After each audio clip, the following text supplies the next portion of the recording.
So today's conversation, today's discussion is going to be on Arya meditation. And the main reason for choosing this topic is we had a lot of questions based on meditation and what is the type of meditation we are doing, and a lot of questions based on that. I think the important point to note is that different practices throughout the world have different types of meditation. And meditation definitely wasn't something discovered by the Buddha, because there was meditation before the Buddha. Um, the word meditation itself has so many different interpretations, and based on the type of spirituality you practice, there are so many different types of meditation. And when we say meditation, one person can mean a multitude of things. So even though we use the same term, it can mean a completely different thing to another person. So I think it's important to first get a hold of when we say meditation, what exactly do we mean by meditation? So just to, if we broadly categorize, there are two types of meditation. One is this relaxation kind of meditation, even focusing on your breath, loving kindness meditation. These kind of meditations have been there for thousands and thousands of years. And their main focus has been to move into a state of concentration, to a state of calm, and maybe to move out of this physical dimension into the space dimension, into a loving awareness, different objectives within the meditation. But the type of meditation taught in the Buddhist teachings is something we call Arya meditation. Now, this is also a label, but we are going to use the term Arya meditation just to make a little bit of distinction from these other types of meditation. Arya meditation, unlike samatha, or that is a relaxation meditation, other than these other types of worldly meditation which I mentioned before, the difference of Arya meditation is it's not necessarily a state of mind where you do not have any thoughts. Because before I came into this practice, most of the practices I was involved in, when they talked about meditation, it was about quietening the mind. It was making the mind nice and quiet and peaceful. And this is actually important as a starting stage to Arya meditation. But Arya meditation is actually something else. Arya meditation and the Dhamma, that is basically the teachings, go hand in hand. The Dhamma, I think a better way to phrase that would be the teachings, yes, but also the nature of our mind and the nature of existence. So, in one way, actually, any process which involves the contemplation, the active listening, the active thinking, the active contemplation of the Dhamma, of the nature of our mind, of the nature of the world, is what we call Arya meditation. Now, it can happen in a multitude of ways. It can happen in a few ways, actually. When you are listening to the Dhamma, it can also be a kind of meditation, because you are actively taking in and you are contemplating. When you are talking about the Dhamma, you also can go into one. When you are thinking about this Dhamma, you can go into that meditation. So when there's a chant happening, and again within the chant, you are contemplating the nature of your mind. All these are different areas where this Arya meditation happens. And it is within that where you have Arya jhanas also. So dhyanas, these states of mind where you are contemplating is what we call our dhyanas. But these jhanas are present in other spiritual practices too, various other spiritual practices. When I used to listen to Ajahn Brahm and all, and in those teachings, it's a bit different. Where you quieten the mind, and then you get to you see all these lights, and you see these extremely calm states of mind. But we can't classify this to our meditation because the Dhamma aspect of it was not present. I think the key feature here is that our meditation has everything to do with the contemplation of the nature of the mind. Wherever there is contemplation of the nature of the mind, that is what we call our meditation. Viyangunai, do you want to add anything to that? I think it was pretty clear, Usita. Just one thing that I wanted to add, apart from what Usita mentioned about Arya meditation, I think the other key difference about these two types of meditation is that the traditional meditation, which you meant about the relaxation, so all these things would be having one aspect, like for example, the love and kindness, or maybe the breath, or maybe a color, maybe a music, maybe something like you get something and you start focusing on that particular thing, and then you get your mind to relax and to get into one thought, and then you focus on that one thing, which is something in this world, which is present in this world, that you start focusing on that thing, so the mind would not go anywhere else, so that your mind would be relaxed. It would not have any negative thoughts. It would only have that particular thought that you took as an karmasthana, or maybe the focus point. But in Arya meditation, it's a bit different.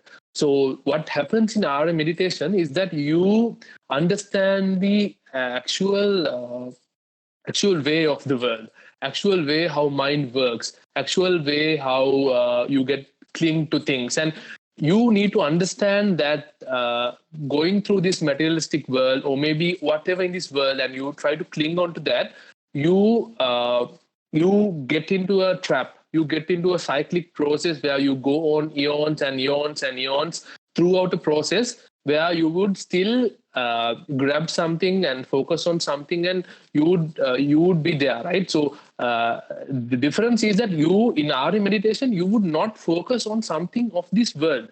You would focus on whatever comes to your mind. You analyze that, and maybe you would not cling into that. You would not get attracted to that. You would not put an value to that. Then that aspect would not stick in your mind. That would not stay a long time in your mind. That would not touch your mind. It's like water in a lotus leaf. It goes away. It can't stick in your mind. You understand the real nature of the world. You understand the real nature of the sankhara, or the signals coming through your system. You understand the real sort of that thing, and you do not cling into that. You do not touch in a way that you would keep it in your mind. So likewise, you start. There are different techniques we can discuss in the future, but these techniques are used not to focus on one particular thing which is in the world, but to go away from clinging into things, so that you slowly step out from, like, it's like you are in a step. You would remove that base that you are in, so that you would go to the next step. For example, as Yusita rightly said, so there are Arya Dhyana also. So there are some people who are in this call, or maybe who are listening to this recording, who might have practiced this, who might have thought about love and kindness, or maybe the Buddha nature, or maybe a color, or maybe a music, or maybe space, or whatever. Then they can go to this dhyana level, the first dhyana, the second dhyana, the third dhyana. But in Arya meditation, you can still go to those dhyanas, but not by focusing on something in the world, but by going away from what you start clinging or start processing through the signals that you get into the mind. So this is the key difference between the two ways of meditation, apart from the things that Usita mentioned. Can you also explain in your explanation you talked about saying you concentrate on things not of this world. What exactly does that mean? Because in my experience, when I do it, I most of the time take examples from my day-to-day life into how my mind works, and into things which happen day to day. Like say I get angry at something, say. So isn't that something which happens in the world? What exactly do you mean there? Yeah, no, you're correct. So so there are a lot of things that comes to the mind, right? So when you sit and start meditating, so there are things that would come to your mind. So those are the things that you are in the world, right? So then, so I'm just saying that just to I'm talking about the first part, Pusita. So in the world, you get things, right? So then what you think is that you process through that, and you understand whether I should focus and so if you take Vidarshana, so there are several other things that will so I'm just mentioning about how to relax your mind in Arya meditation, how to make it like when you do other meditation also, your mind get relaxed, right? No other feelings would come. You would go to a certain state that you would be very still with your mind. So for that, in Arya meditation, you use a technique without focusing on something, but without by going out from what you are clinged into. So then after you get into that stillness stage, then you can take different things in the world, what you do, what you are clinging to, what you get angry. So those things you can take one by one, but in the first stage you will have to relax your mind and get into the stage that the mind is relaxed. For that, this different technique is being used, but we can definitely discuss in the future states. But you're correct. So in Vidarshana, you will have to take things from the world, and then to process to understand how not to cling to that.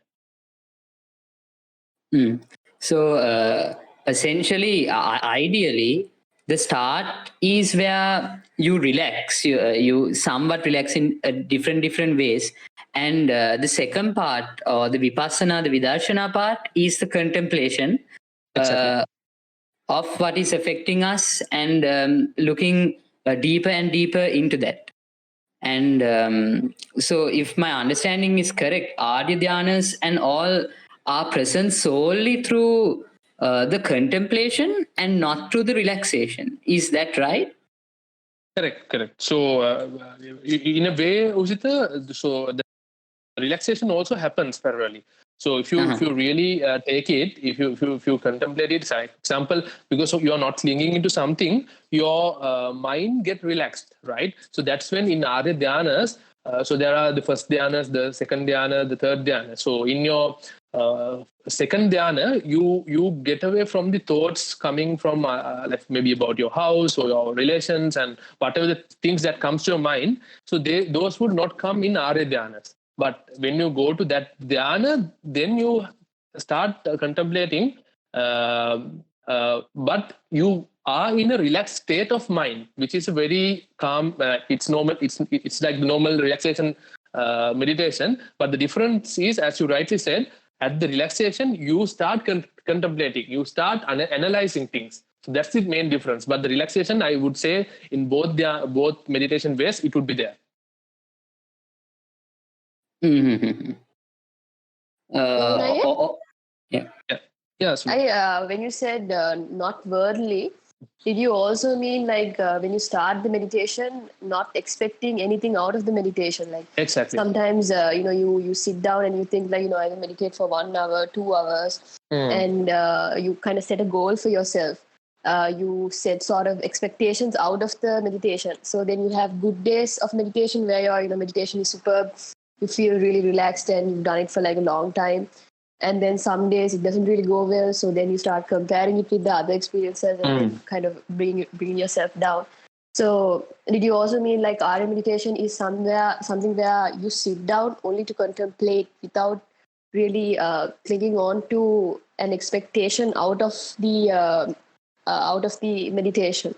Yeah, definitely, it's an aspect to Subhavi. So if you really take, if you want to see light or feel something really exciting, or to as you rightly said, to sit for like 1 hour, so that's not the expectation. If you have that kind of expectation or an outcome, so that's not coming into that Arya meditation. If you're looking for some kind of a white light or something like that, it's different. So this is basically about contemplating, about understanding how world works, how understanding how mind works, and then it's in that manner. It's not that you try to achieve something in that nature. Yeah, that's correct.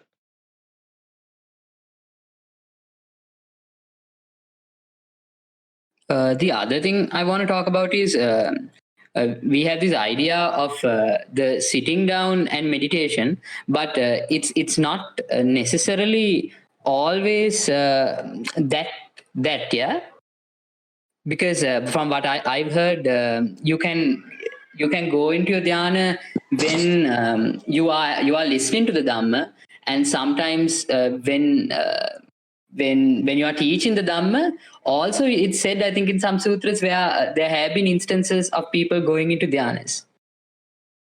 Yeah, that's correct. Usita, the other one that we want to differentiate is that this Arya Dhyana is not something of a very, it's sort of the core, right? So the core intention of this exercise, so the meditation would definitely not be dhyanas. It would be, as you rightly said, contemplating or identifying how world works, or how mind works, and how you want to achieve happiness and something like that. So dhyanas are something of a tool, right? So it's a platform that you can then do Vipassana or Vidarshana or the contemplation or whatever. But we should not think that achieving first dhyana or second dhyana or third dhyana or fourth dhyana is a must. If you don't have any dhyanas, that's also perfectly fine. You can still go through this Arya meditation, but if you go to any dhyana, that makes things easier. But it doesn't mean that it would be in the core of this whole discussion or the exercise. But when you go through this practice, you might get dhyana if you have those kind of courses in your mind. But if not, also it's not the most important thing here when you are discussing Arya meditation. It's just one aspect, Ujita. So dhyanas are not exactly essential to walk on the path, but they might or might not happen. Yeah. Yeah, it can happen. It also might not happen, but if that happens, that would make things easier, because your mind is pretty relaxed and stable, and then you are in a better position to do that. But the main objective, as rightly said by Subhavi also, is to contemplate or understand how the mind works. Mm-hmm. Okay, from this point, shall we move on to any further questions, or do you want to do that meditation exercise? Yeah, maybe we can do that, so that then people in this call can just experience what, because it would be just an so I'll just give a brief on what this exercise would be. So we are just planning today as an introduction to this Arya meditation. We are just planning just 10 to 15 minutes of it's just an experience of what what meditation of Arya can be. It's not that the full meditation, but it's to get just to give a flavor. So we will touch upon a few things. One is that, as Sushita rightly said, there are a few things that few ways that it can be done, right? You can do Vidarshana or Arya meditation by taking things from your life, experiences from life, things that make you sad or angry, or maybe too much happy, and those kind of things you can take, and from your day to day life you can do that meditation by analyzing them, and likewise. That is one type. The second type is that you can use whatever the samatha meditation that you might have practiced. It could be the breathing meditation, it could be the love and kindness meditation. So those kind of meditation, you can convert it to a Arya meditation, or an what do you call an Vidarshana meditation. So that is the second part. Third part is that so there are some techniques that you use by chantings, or maybe thinking about karmasthana, or maybe different praise about nirvana or something like that. Through that, also you can do this Arya meditation by going into the concept of that dharma. So if you, it's like that you get a theory of nirvana or how to achieve happiness, and then in that praise you chant some sutra or gatha or something like that, and you keep your mind into the meaning of that sutra or the praise, so that your mind get relaxed and focused on that aspect. So those are three types that mainly we can focus today, and we will try each one of them, maybe 5 minutes of each, and maybe afterwards we can just have a discussion on what were your feelings, and did you see something different, or maybe didn't understand something from this, and maybe questions could come afterwards. Maybe that would help to understand rather than talking. Probably that would help to understand what it is really. But it's really important to know that if you don't get anything, or if your mind didn't get relaxed or maybe stable today itself, doesn't mean that you can't do that. It means that maybe we can discuss more about the Dhamma and the principles of what our meditation is, and what are the principles of real Dhamma, and which would be definitely helping to our limits. That's the difference. Like if you take music relaxation or maybe breathing, anyone could start immediately, right? So you can, if you focus on your mind, focus on your song or the music which is playing background, so anyone can relax their mind at that point. But in Arya meditation, you would need to know something about how the world works, and what Buddha's desana about mind and the world and all this stuff. So that would make things easier for you to do that. So probably we can start it, but hopefully that you will experience something really good to understand the depth of your mind. So that is the main objective of that, just to understand the depth of your mind, how your mind works, and to know the rules of your mind. And then knowing that, then you can maybe take decisions, or be more happier, because you know the rules of mind. So understand the mind is the core objective. For that, the Dhamma knowledge, or it's not the knowledge, but the understanding of the Dhamma and what Lord Buddha has taught is really important. So let's do this, but let's see that if you don't expect anything from this session. Just think that relax, and think that this would be a good session as a start for you for our meditation, and then we can move forward through that. Usita, we can start, or do you want to add something? No, yeah, we can start now. Okay. So, so you can sit in a very relaxed way wherever you are. Maybe it may be in a chair, it can be in the floor, it can be on a bed, anywhere. Just sit relaxedly.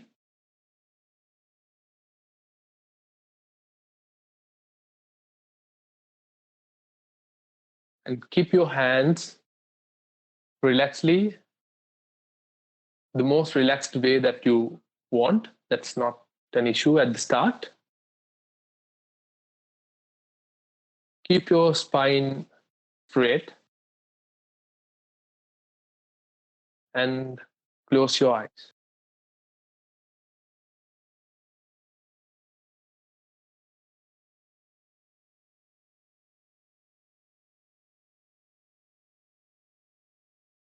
Take a good breath.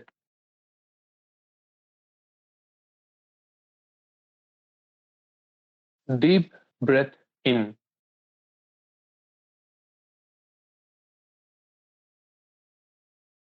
Hold it.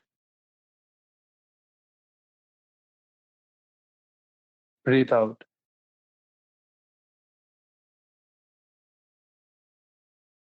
Another breath in. Hold it. Breathe out. Breathe in, hold, breathe out. Listen to the sounds you hear. It may be the clock ticking, it may be the birds singing, it may be the television sound from the further room. Concentrate your mind to those sounds.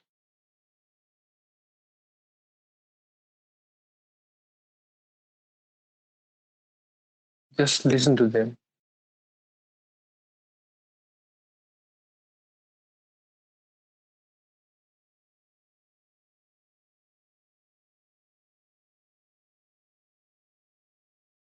These sounds belongs to the world. They make noise because they belong to the world they belong to.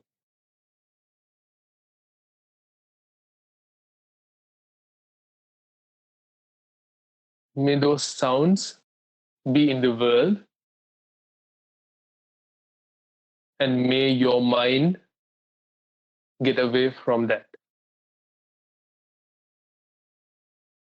May your mind get away from those sounds and focus on the meditation and on the breath.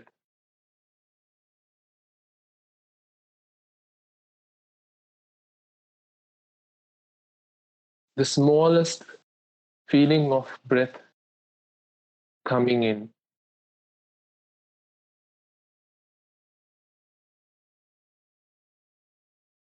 Feel how the breath comes in and hits your tip of the nose.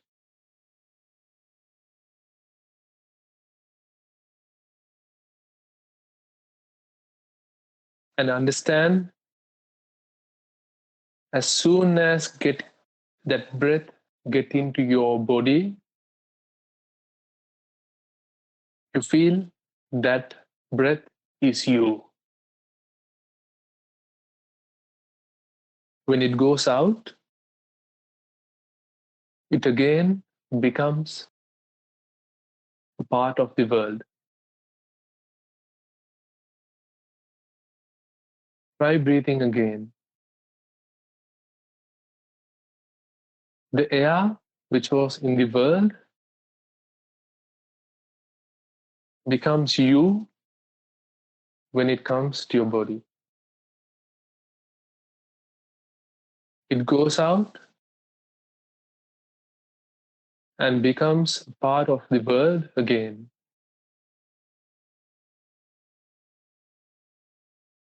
Take a small breath. It still becomes you, and when it goes out, becomes part of the world. Take another small breath. It becomes you, becomes part of the world. It becomes part of you, becomes part of the world. Take a deep breath.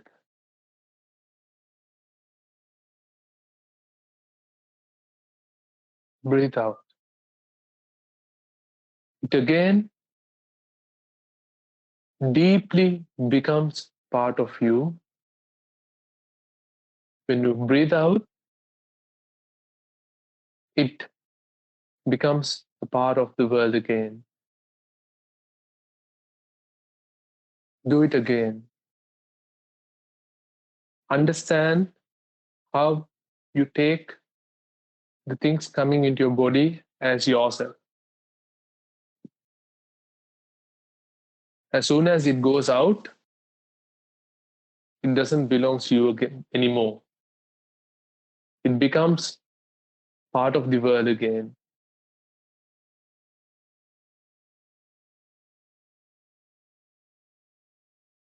This is how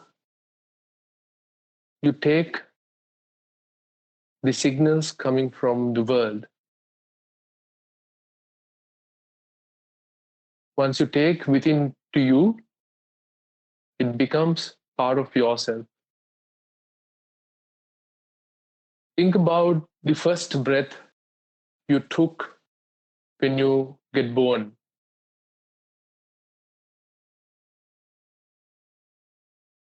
And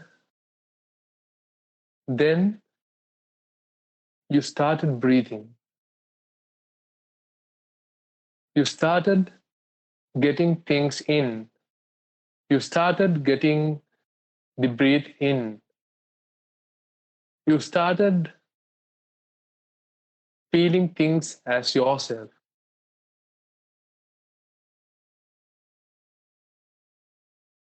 As you took your breath as yourself, you took things in the external world as things for yourself.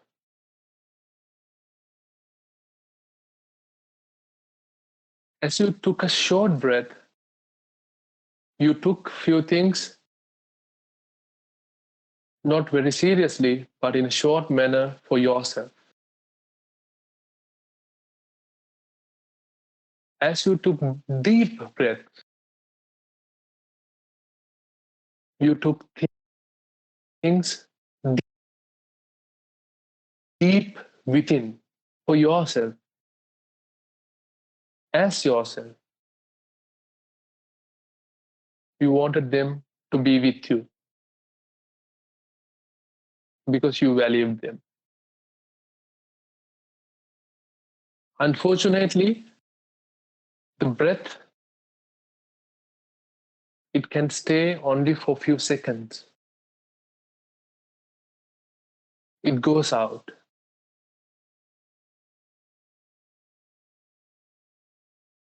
How strong you want to keep it doesn't matter. It goes out after some time. After the time, it belongs in your body. Due to the causes it was in your body, it will stay. After the courses are ending, it will go out. Likewise, the things you took it as yourself in the world will go out. No matter how hard you try, how strong your wanting is, after a period, it goes out.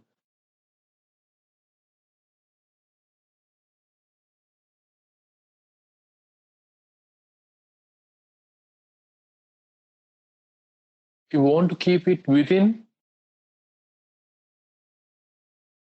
that's when the sadness comes. That's when the suffering is born. It's the nature. Things happen because of cause. The things we experience are effects of that cause. Once the causes are over, the effects are no more. It's just as you took that deep breath. It just went out when it had to go out. Likewise, things will go out of your life when it doesn't have any more causes to stay within. Start thinking about this. Think about this concept when you breathe. For a minute or two, take short breaths. Take long breaths. Take deep breaths. And understand what happens to them.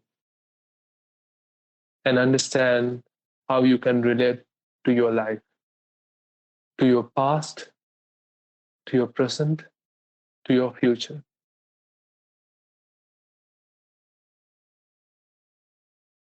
Take these 2-3 minutes for yourself, just to understand this small but very important principle. Take this time for yourself.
Again, just focus on your breath and feel how relaxed your mind is, how relaxed is your body is.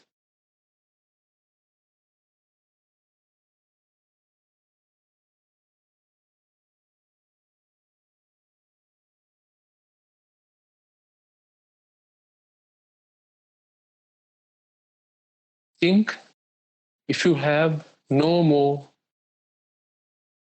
things to protect.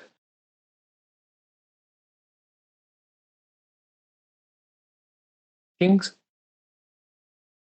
think that you don't have anything more to lose. And feel how relaxed you would be not to hate anyone,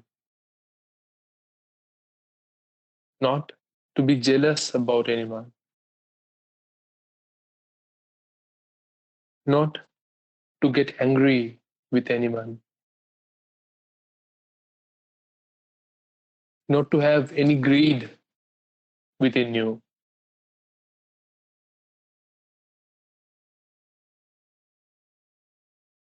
May all the good things you did in your life,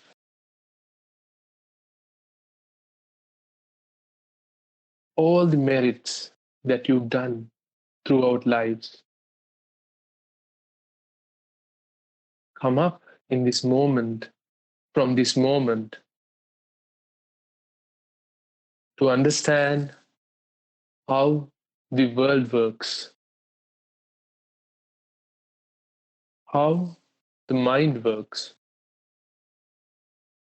and then to learn how not to suffer anymore,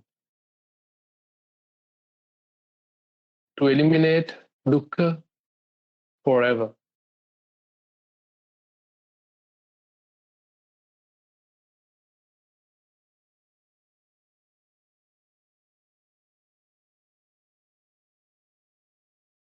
May everyone in this world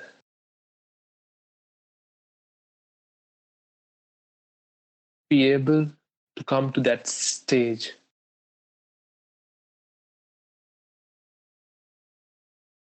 May all beings in the East, all beings in the southern eastern area, all beings in south,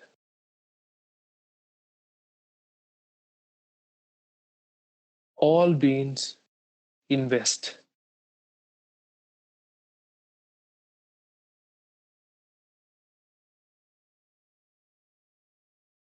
all beings in north,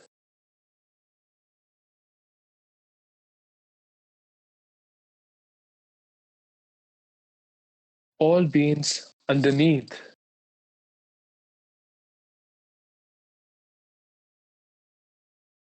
all beings above, whatever beings there may be, near or far,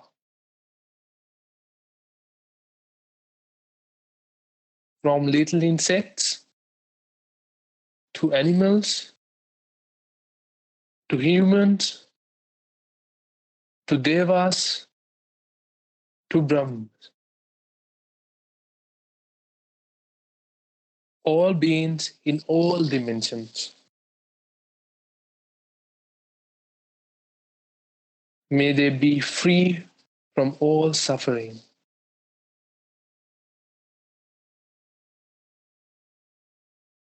May they understand the word of Buddha.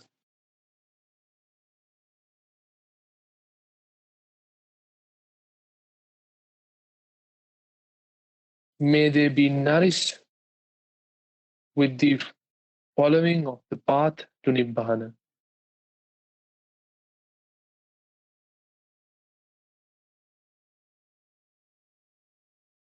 May they attain the internal peace from this path.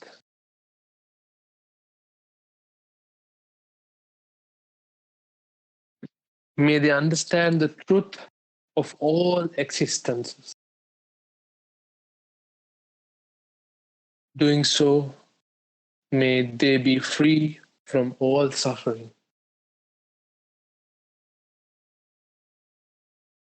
May they be free from fire of desire. May they be free from fire of hate. May they be free from fire of delusion. May all of them attain the supreme bliss of Nibbana, where all of them eliminate the creation of suffering. Again, wish. May they be free from fire of desire. May they be free from fire of hate. May they be free from fire of delusion.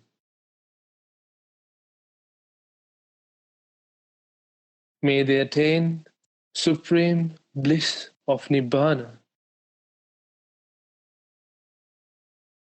where they eliminate creation of suffering.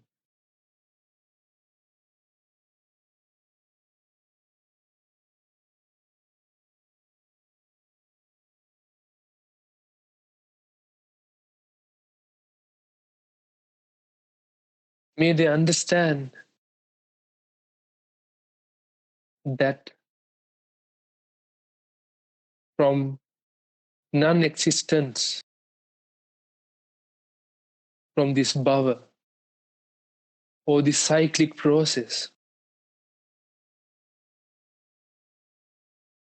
they can find refuge to all the dukkha that they face.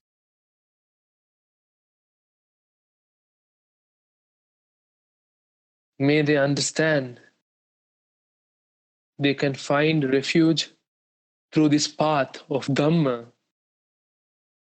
to eliminate creation of all dukkha.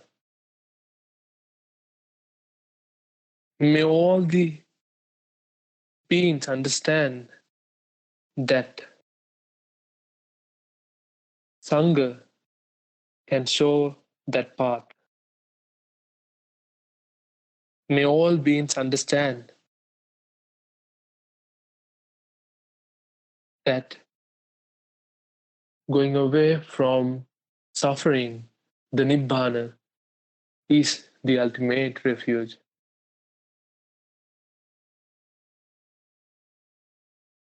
I will chant a praise from Lord Buddha, which consists of this Dhamma, which I just mentioned. How going away from suffering by going away from entanglements can help for someone, for you, for them, for all living beings to eliminate suffering. Keep that thought in your mind while I chant the Dhamma. Just have that feeling. Just feel the words of Buddha, the Dhamma, the Sangha, and understand how it is possible this suffering.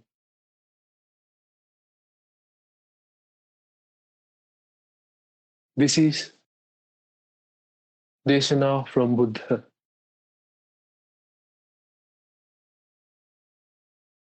Nati me saranang anyang Buddho me saranang varang Nati me saranang anyang Dhammo me saranang varang Nati me saranang anyang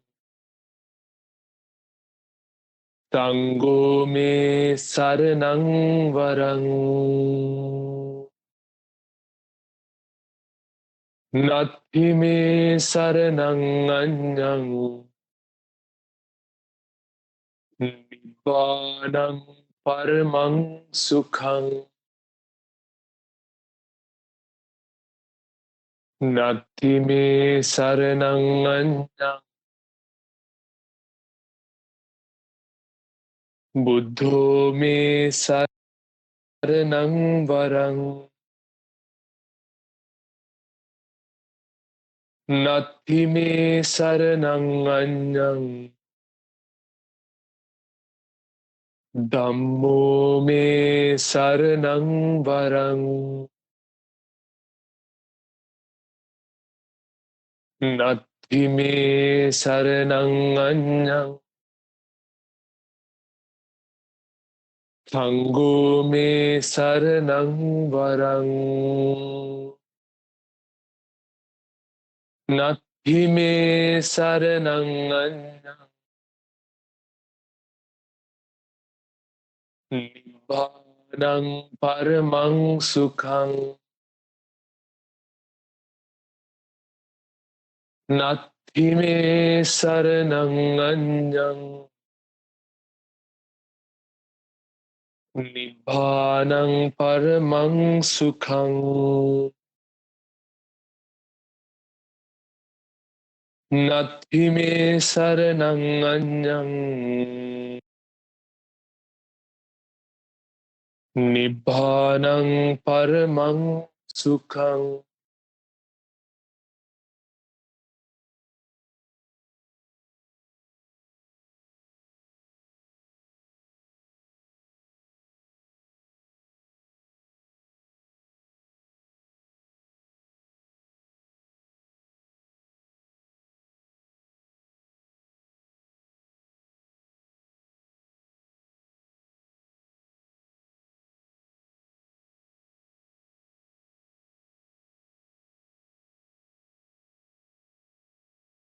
Sadhu, sadhu, sadhu.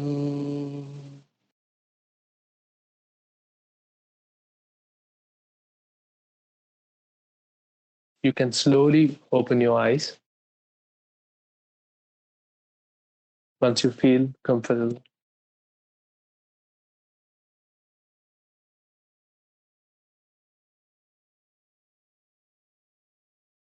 Do you have any experiences or any new things that you want to share, would like to share? If there's any questions you want to clarify on this, or any specific thing that we can discuss, I think we can take a few minutes to discuss if there's anything. Hi, Arya. I don't know if you guys can hear me properly because I'm talking from a place with very bad reception. So if you can let me know if you can hear me. Yeah, loud and clear. Can hear. Okay. So I'm not someone with any knowledge or like terminology or how things technically how things work in Buddhism. Mm-hmm. But I'll just share with you certain things I've experienced. Mm-hmm. I was interested to know when you guys were talking about Vidarshana, about like the distinction between relaxation and contemplation. For me, most of my life, like for the majority of my life, my mind has been very loud. Only in the past few months, I've learned how to relax my mind, and only after I learned how to relax my mind, I started experiencing things during meditation. So things would come up, certain questions I have, or certain fears that I've been holding, attachments, stuff like that would come up. And then I don't know if I'm doing it the right way. I'll just share with you like the process that naturally comes to me.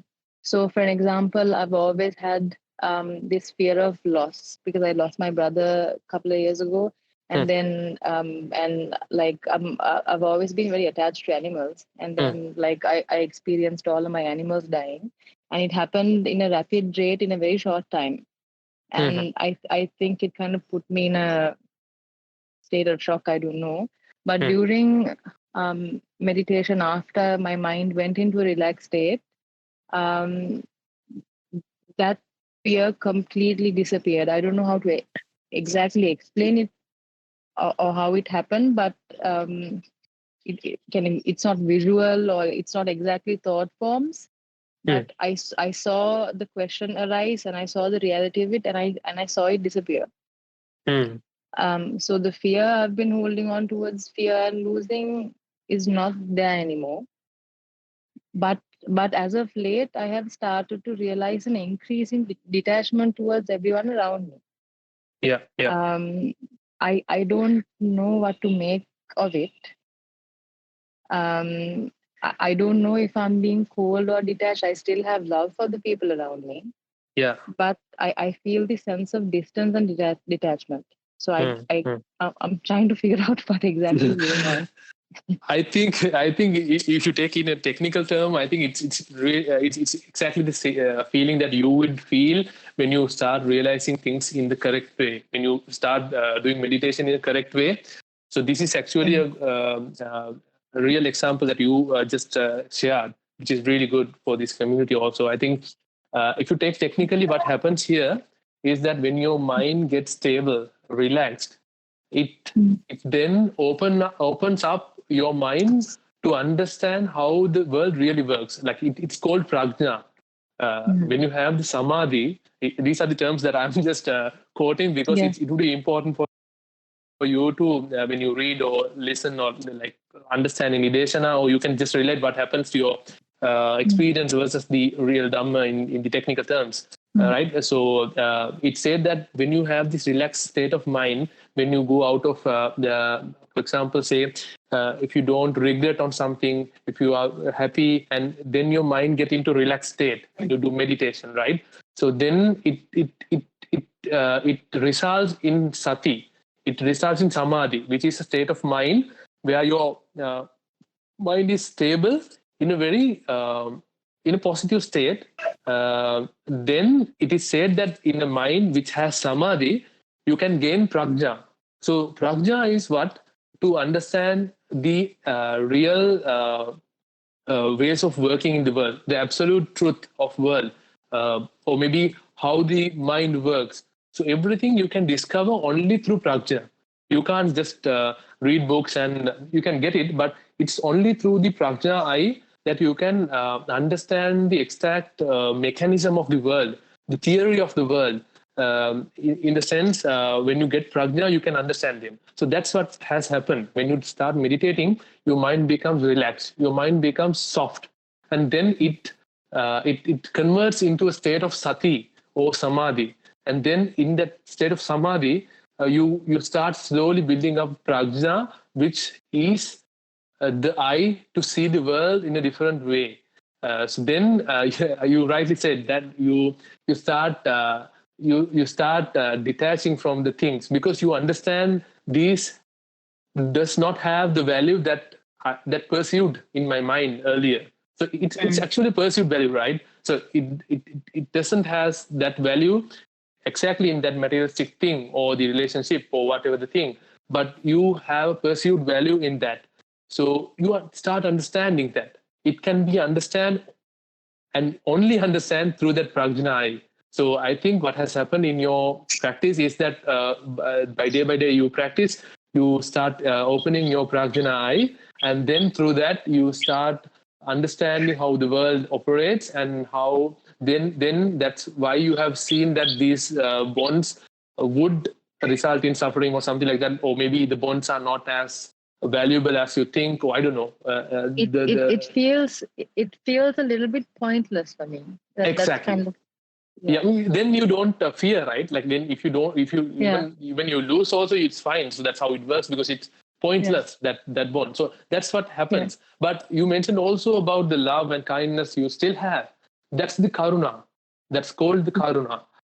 Because like to spread karuna or love or the kindness, you don't need to have a bond. You don't need to expect thing as a return, right? If you expect you do help, and if you expect thing as a return, then that is not real karuna. That's not real love. It's a conditional love. But what you have here with this karuna or this feeling is an sort of, it's not the unconditional love, pure unconditional love, but it's going towards that end because you don't expect anything from them, but you still can love them, spread kindness to them, but you don't expect things from them. So I hope that that's the feeling that you would have, at least in some sense. Yeah, it is, but because I didn't know, like I had no reference to what it was kind of I was struggling to sort of like see it for what it really is, because I'm in a relationship, I'm engaged to someone to be married. So all of a sudden when these things are kind of changing and when my view is changing, it kind of left me kind of confused, you know? but your explanation was quite it was great. Yeah. Thanks. So I think you can just continue that, and just maybe you can do meditation and understand, maybe like if the other people who are around you also can be in the same frequency or same pace, I think that's not a big issue. So that's the most important thing. So that I think to understand how the world works in a real term would help you to take the correct decisions at correct times. Because I think without understanding the rules of the world or the mechanics of the world, we are kind of in the blind, right? So in the dark, you take decisions, but you don't know what to do and what the result is. But it's good that you start understanding things in a correct way. And I hope that this session also helped you to just realize more on that part. Yeah, absolutely. Thank you so much. And thanks for sharing your experience. I think that would be really helpful for the others. Oh, you're welcome.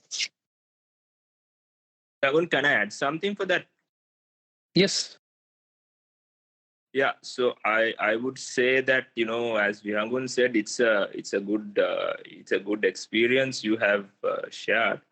I would say that it's the time that you should see whether it, like, that sort of mental sort of that understanding sort of sustains, or whether it drives off, or whether you are distancing yourself because of another reason. Just sometimes your mind fools yourself. I mean, you try to be distant, but sometimes it's like some sort of like afraid of commitment or afraid of losing someone. So those type of deeper understanding, I think once you have, it's just you need to practice day by day, I suppose. So for me, it's not in particular for just my partner. I've been experiencing it to my family members also. So it was not really like this fear of commitment nor the fear of loss, because I really know what the fear of loss is like, because I've always held on to it. Up until very recently, I was always scared of my partner or like my family or just people dying. That was my greatest fear. And now it's not there to a point where it's not even a concern anymore, if you know what I mean. So then I think it's better to do the same practice, and like you do the meditation and then slowly you understand more, I suppose. Yeah. Is that, I think that sums up, right, Young? I don't know, that's what I sort of felt. Yeah. Thanks for that input. Yeah. So if there are, I think one more question. Yeah, thank you, Vihagunaya, for the meditation. That really helped. I've been having some questions recently about energy systems, because in the past month or so, I've been starting to get this sense of urgency. And the way you explained, act as if your head's on fire, that analogy, it really stuck with me. And I started contemplating on, what if I were to die now? What if I were to die in this very moment? Where would I be after that? And then I started looking into it more. I started understanding energy systems a bit more, and the positive state you can be in. Is there a way to know if you're in a positive or negative state? Is there a way to know if you're moving or there's more to be done, and then how much more to be done to start understanding fully? Because I know that till you know what enlightenment truly is, you won't know, if that makes sense. So I don't know if this is just a curious question or something I understand. But yeah, can you explain energy systems a bit more, please? Yes, I think if you like, I think there are two parts for your question, right, Mitara? So I think one is the energy part. The other part is that the curiosity that you had on whether you have how long you have to go, right? So if you take the second part, I think the best judgment that you would have is that the relaxedness of your mind, right? So whatever happens in the external world, you know how you reacted 1 month back or 1 year back, and you can just compare it with your experiences back then and how you react right now, and how as earlier has said, how feared are you, or how excited are you, or how disappointed are you when thing happen in your world. So I think that is the judgment that you can get on whether you have moved in that path. And how long you have to go, that's a tricky question, because I think it's something that you would understand by yourself, which is a little bit difficult to discuss over a short conversation like this, but it's really need to understand maybe through experiences on. It's really important to understand what you really want at this point, right? If you really stop and understand what you really want from this world, what you really want from this moment, what you really want from this from next month or next year, or the people around you, what do you really want? So based on that, maybe the next steps, I think you can just think from there. But if whether you are going in the correct direction, you can just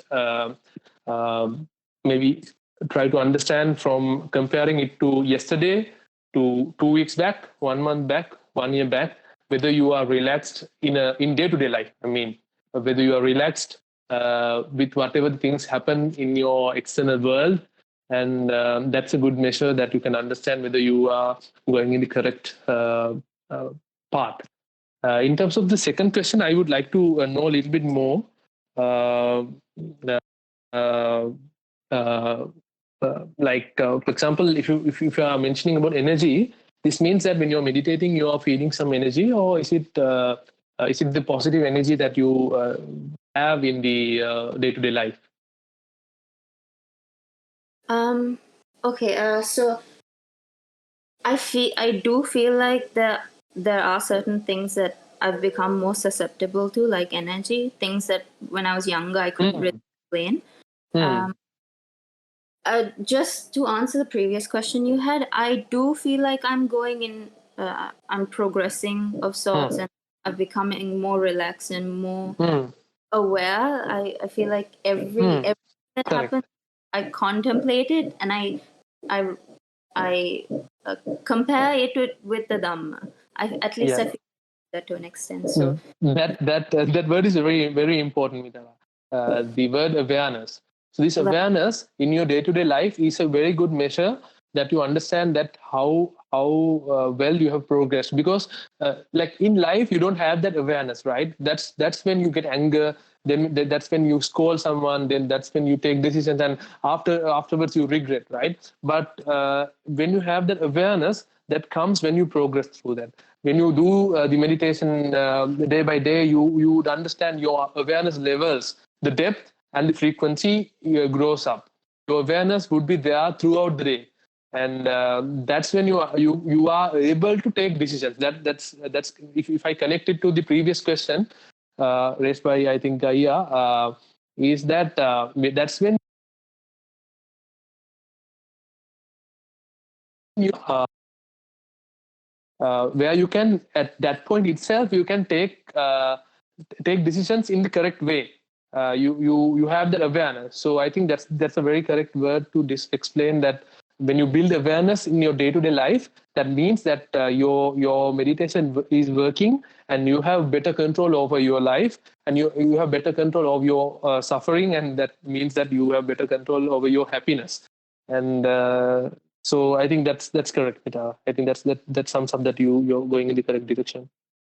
Okay, thank you very much, Arya. So yeah, to continue with the energy part of the question, I feel like in the recent year or so, I've gotten so much more into the Dhamma and Buddhism. The worst things have happened. I think Kaya kind of explained it as well. It's gotten harder. It's like the world has, it feels, well, not the world really, but so many things have been thrown at me that are in an energy state very hard for me to handle. I get very, I need times of seclusion a lot more when people are around me. I get very affected by the people around me. I get immediately like, I can tell when someone's not, I don't enjoy them being in the same room, even without talking, with no ill intent or hatred. I just feel, oh, it's cluttering my mind very, very much. And I've tried not to push that away and tried to contemplate on that a lot. But I don't understand what's happening there. I don't understand. I know that there could be some sort of karma that I'm facing, and I have to work through, and I have to just let it happen. But I don't understand energies enough to figure out what's going on. You know, it happens, right? Like when you do meditate, and as I rightly said, like when your mind becomes more sensitive, you start realizing things in a more deep sense, right? You start realizing smaller things. But that's when it's really important to understand that, because you did not have awareness, as you rightly said, right? So you did not understand things happening in split seconds in earlier, but now you start sensing it. So which means that you have awareness more, and then you see the things in a more in a more deep way.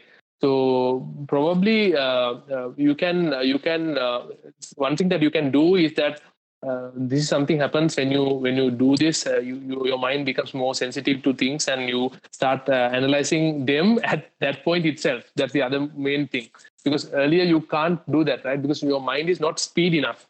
Because what happens is when you do Vidarshana and you start meditating, your mind becomes faster.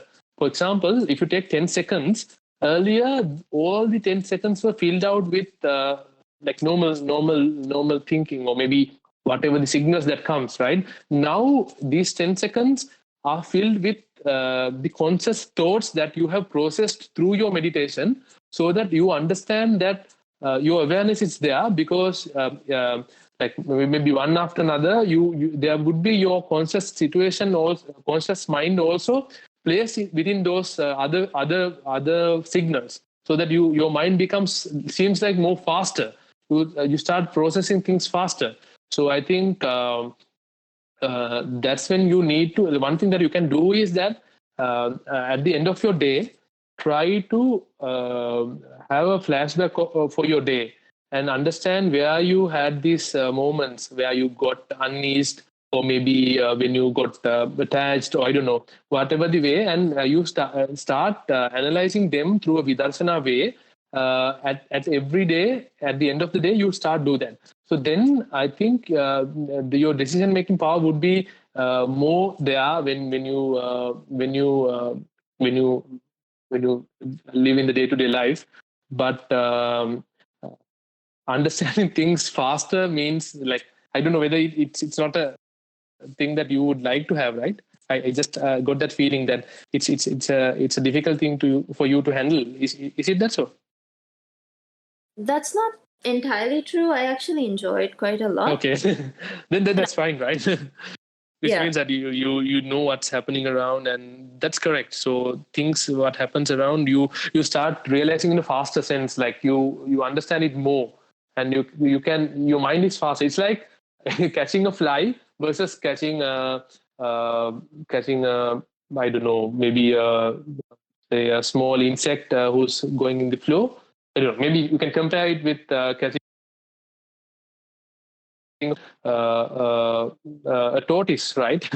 Because like catching fly is difficult. It's like the previous state of your mind where it was really difficult for you to catch your mind, the feelings and everything, because they were so fast versus your consciousness, but the awareness. But now it's easy, so that you have more time to take decisions, more time to analyze at that point, and more time to contemplate. I hope that's it. Yeah, that actually kind of explains quite. Is there any way I can gain a bit more control of this? I understand that the mind becoming faster makes you gain more control of it, but in the energy part of it, what's happening there? Do you know how to answer that, or is that just me being naive and asking you that question? No, I think so. You mean in terms of? I think it does not have much relation to that. Like, because maybe I don't have the correct answer for you. But I think what you can do is, as you rightly said, when you have the faster thinking process, and when you start analyzing it at the end of the day, or maybe go through these feelings that you had within the day, then you start analyzing and taking decisions at the end of the day, right, in your meditation, so that then that control will come to your day-to-day life. That control will help the next day to take decisions better in a more controlled way. I think doing more and more Vidarshana would be the way that I can answer in my purview. Okay. Thank you very much. to add something to that, Vihaguna, please tell me if I'm wrong. Yeah. So I think when you start being susceptible to the truth, I think the nature sort of works in a way where it starts throwing like all sorts of things at you to see if you've sort of learned your lesson. It's sort of like an exam all the time. And you can consider it a blessing actually, because it always gives you the opportunity to see if you've understood what is meant to be understood with each experience. So, and another thing, just like Vigunaya said, is when you have started meditating, your mind is more sensitive and susceptible to even the slightest emotion. But since your question was focused on energies, I believe that once you are on this path, it's sort of what happens. Like all that things that you might have suppressed and negative source of energy starts kind of coming at you to test you. So you can actually use that as a tool, as a blessing, to even like better understand yourself. Yeah. Okay, thank you so much. That makes so much sense. Thank you. Okay, maybe Usita is having some troubles with his mic unmuting. Probably.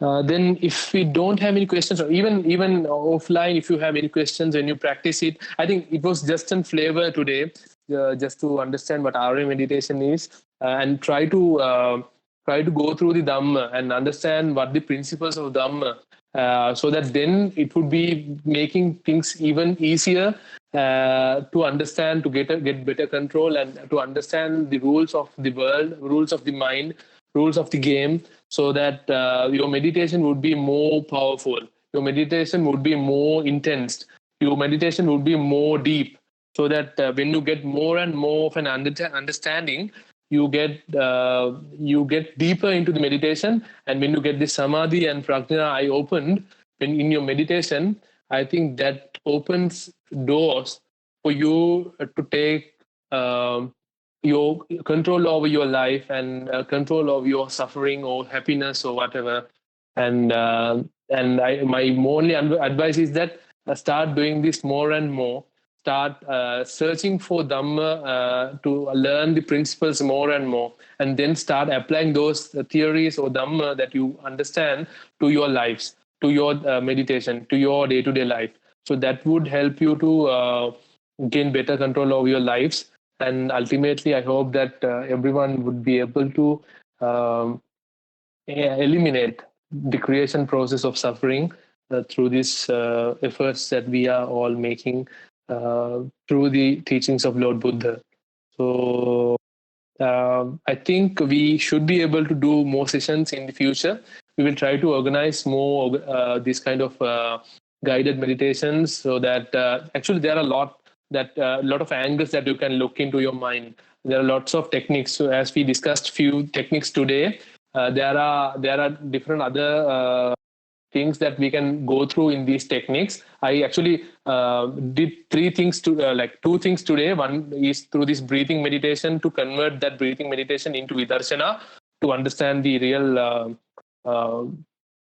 nature of world, or the Vidarshana path.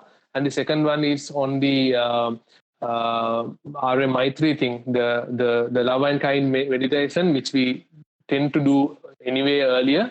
And the third one is the chanting meditation, the phrases, the gatha or the sutras that Lord Buddha has mentioned, so that we can use those theories to for our meditations, to keep your mind relaxed, and then to have samadhi, and then to have prajna, and then to see the world in a better way through your prajna eye. So let's explore more in the future sessions. I hope this was helpful for you, and I hope that you will, maybe the recording would be up soon. Maybe you can just go through the same session if you like. Otherwise, you can take the principles of that and do it yourselves also. And hope you would have a great weekend ahead. And I hope that you will have a better relaxed mind than you had earlier to this session. And looking forward to give more through the experiences that we had through this meditation in the future sessions. Thank you then.